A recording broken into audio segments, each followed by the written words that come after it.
Novamente, boa noite a todos. Que a paz do nosso Senhor esteja com cada um aqui presente.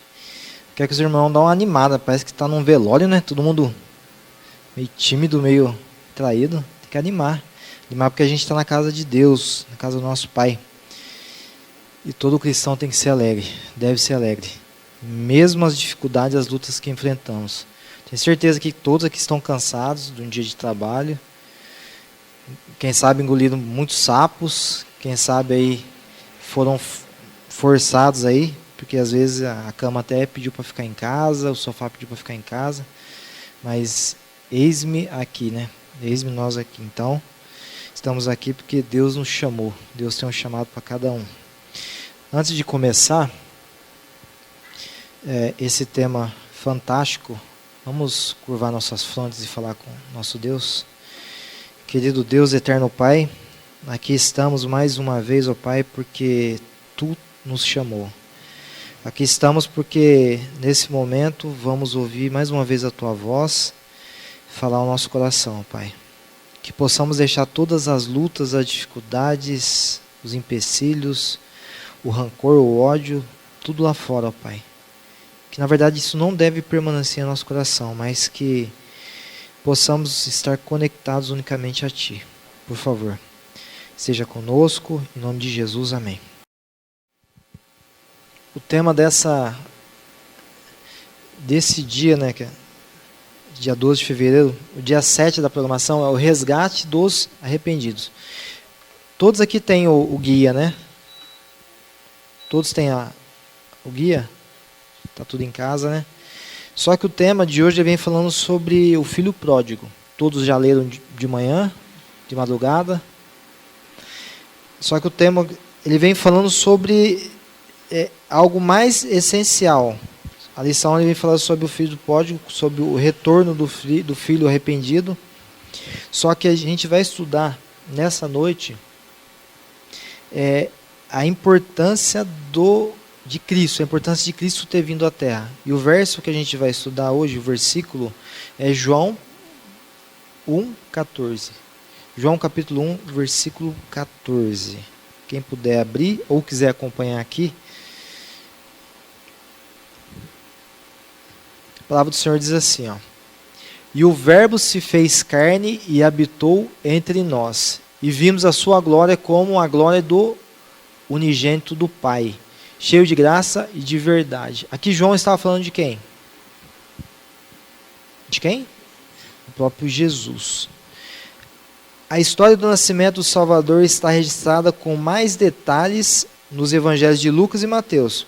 Se a gente for analisar a Bíblia ali, os evangelhos, Lucas, Mateus, Marcos, ela é mais detalhada ali, o nascimento, nos evangelhos de Lucas e Mateus. Sem dúvida, Lucas trabalha a forma mais densa do assunto, enquanto Mateus faz um resumo do nascimento de Jesus. Porém, João não se deteve nos detalhes do nascimento do Salvador, mas ele trata com profundidade a natureza teológica do tema.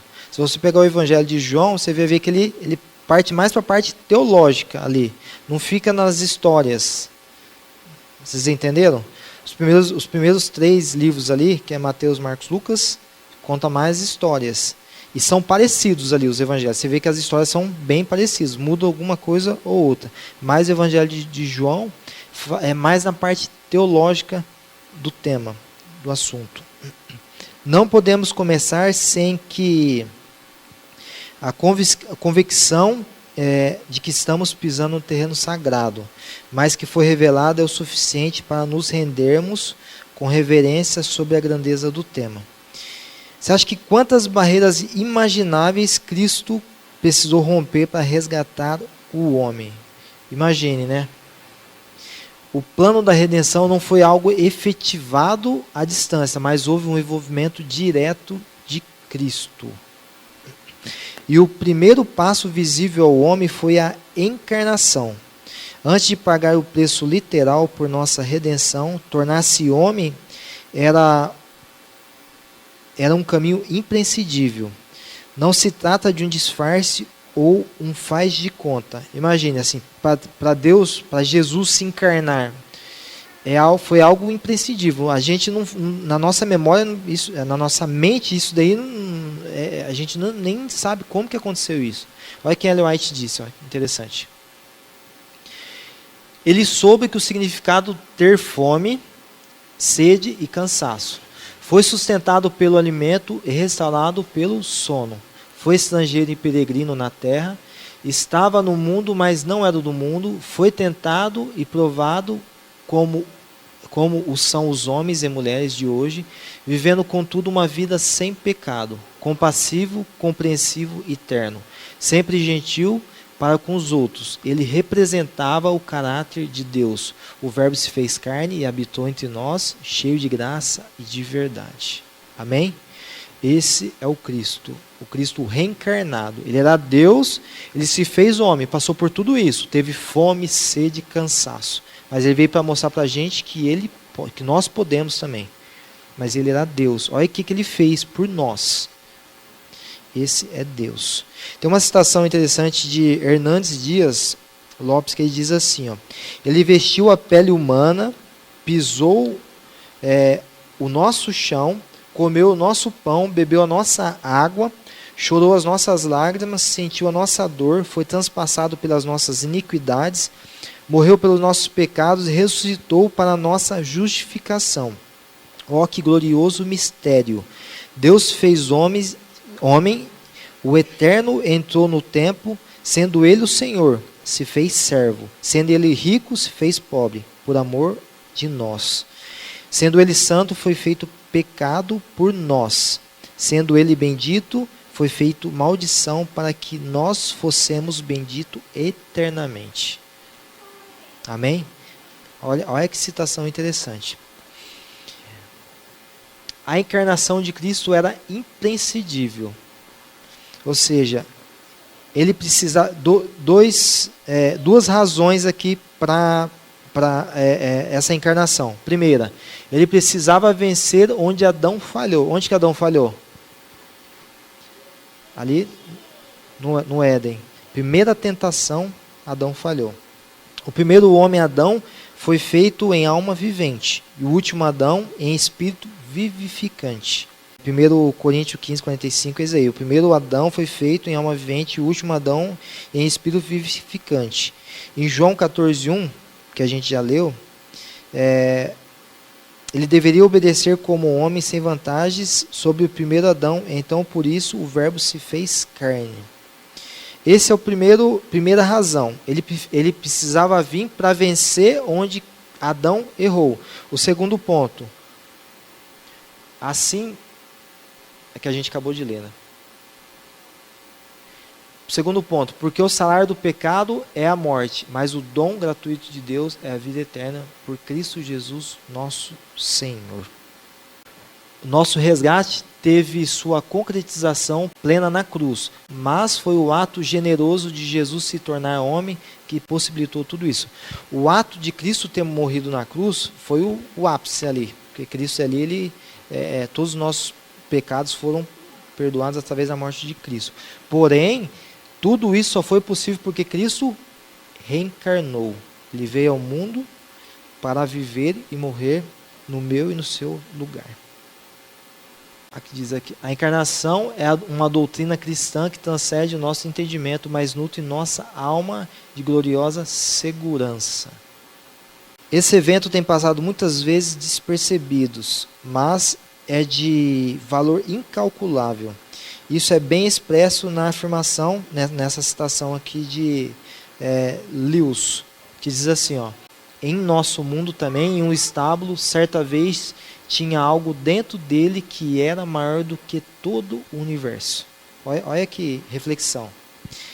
Vamos ler de novo. Em nosso mundo também, em um estábulo, certa vez tinha algo dentro dele que era maior que todo o universo. Quem que estava dentro do estábulo, na estrebaria ali?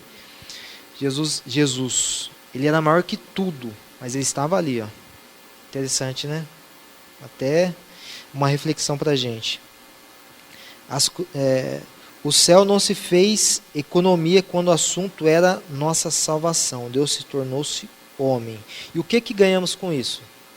Deus, ele se tornou-se homem. Primeiro, o que ganhamos com isso? Senso de valorização. Fomos avaliados na vida do Filho de Deus. Golpe na crise de autoestima.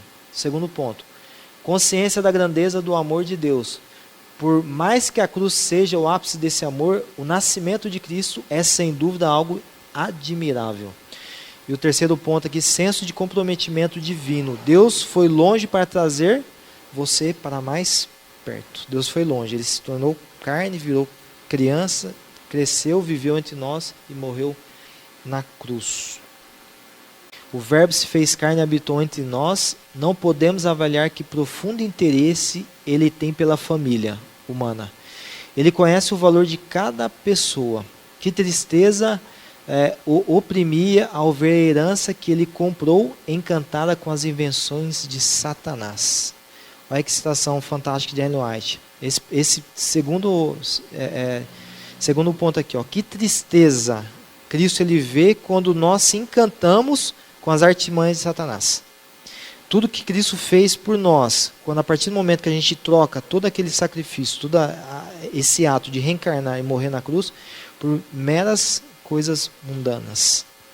O ato de Cristo ser fazer homem é um ato de amor imensurável. Nascer a Cristo 1000 vezes em Belém. Se em ti não nasce, está perdido eternamente. Daqui é uma citação de Messi, esse nome aqui que eu não vou saber nem falar. Ele quer dizer o seguinte, Cristo poderia ter nascido 1000 vezes em Belém lá, só que Cristo não nascer em seu coração, está perdido eternamente. Então o ato de Cristo foi perdido no seu coração, porque se você não reconhecer a Cristo, ele não nascer no seu coração, foi em vão a morte de Cristo, a reencarnação e a morte de Cristo.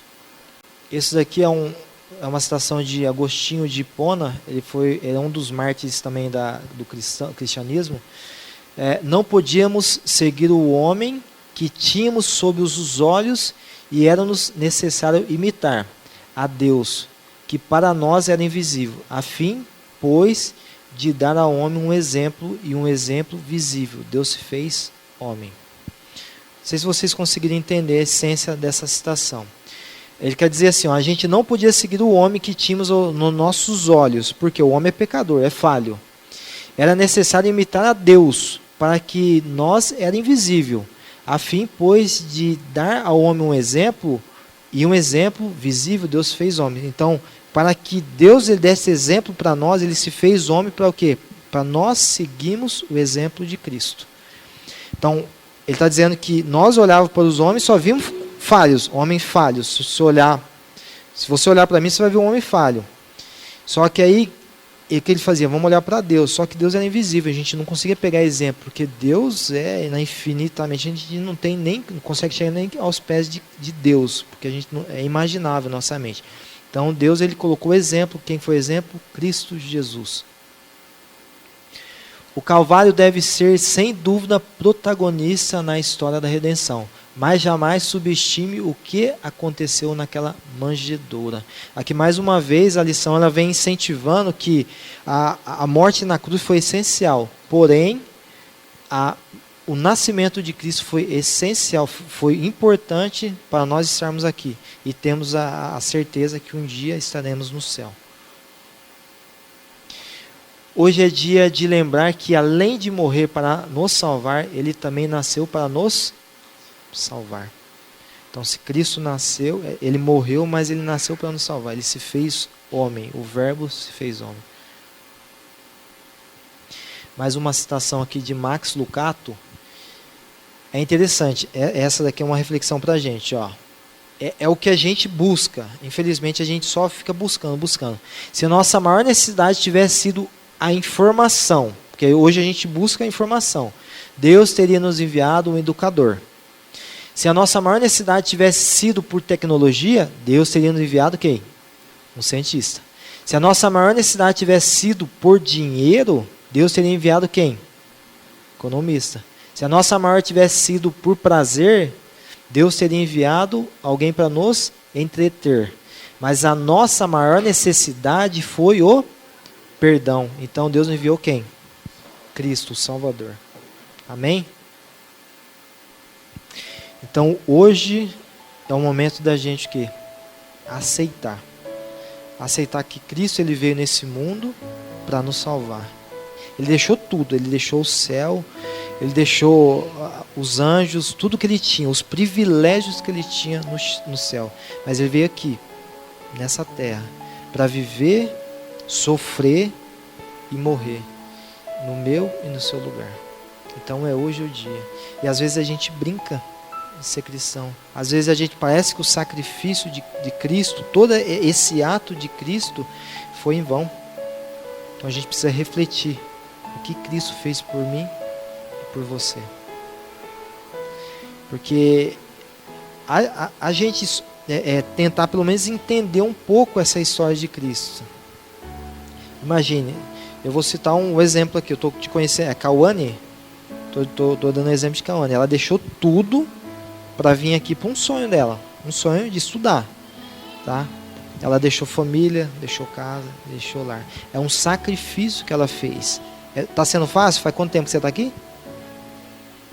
Segunda-feira, vai fazer uma semana. É um sacrifício que ela fez. Não é fácil, a partir do momento que a gente decide fazer sacrifício por algo, por um objetivo. Jesus ele fez um sacrifício por mim. Ele veio fazer aquilo, terminar aquilo que Adão não terminou. Que era o plano de Deus ali. Que era criar uma terra para os seus filhos viverem felizes eternamente. E Jesus ele fez, ele se tornou homem, se tornou carne e veio por mim e por você. Então que você possa refletir a cada dia que você acorda no que Cristo fez por mim e por você. Reflita. E a partir do momento que você tem isso no coração, essa reflexão no coração, eu tenho certeza que antes de você fazer qualquer coisa, você vai pensar. E vai deixar o Espírito Santo agir, não você. Porque quando eu ajo, a nossa carne, o carnal, a gente faz de qualquer jeito. A gente faz o quê? Na emoção. Sem ter razão. Aí o Espírito Santo não está nos conduzindo. Que você possa refletir nesse hino e que possamos estudar mais essa semana esse tema fantástico que está sendo tema Resgatados, primeiro Deus.